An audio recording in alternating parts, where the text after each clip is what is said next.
کافی عرصے پہلے کی بات ہے۔ ایک لڑکی جو بہت ذہین تھی اور ہر سال ٹاپ کرتی تھی۔ ماں بھی اس سے بہت خوش تھی اور ماں اپنی بیٹی کا بہت زیادہ خیال رکھتی تھی۔ ایک دن وہ یونیورسٹی گئی تو کافی دیر ہو گئی۔ یونیورسٹی سے گھر نہیں آئی تو ماں پریشان ہوئی کہ میری بیٹی گھر کیوں نہیں آئی۔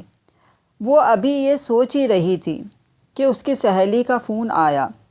ماں نے جب فون اٹھایا تو سہیلی نے بتایا کہ آنٹی میں ہاسپٹل سے بات کر رہی ہوں، آپ کی بیٹی کا ایکسیڈنٹ ہو گیا ہے اور وہ زخموں کی تاب نہ لا سکی اور اس کا انتقال ہو گیا ہے۔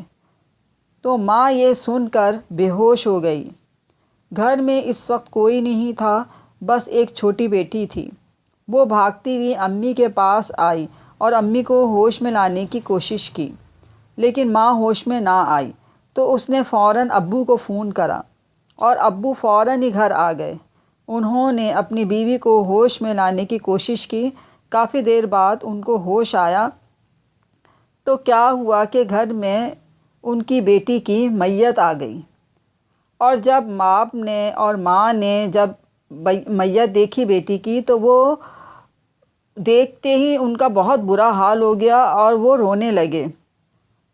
اور پھر اس کے بعد جب میت چلی گئی تو ماں بہت زیادہ غم سے نڈال ہو گئی تھی، اور ماں کو کچھ دن کے بعد اپنی بیٹی خواب میں نظر آئی۔ اس نے اپنی ماں سے شکایت کی کہ امی، آپ نے مجھے اعلیٰ تعلیم دلوائی لیکن دین کے بارے میں مجھے کچھ نہیں بتایا، میں دین کے بارے میں بالکل خالی ہوں۔ امی، آپ نے یہ میرے ساتھ اچھا نہیں کیا۔ ماں نے جب یہ خواب دیکھا تو اس کی فوراً گھبراہٹ میں آنکھ کھلی اور وہ زاروں قطار رونے لگی۔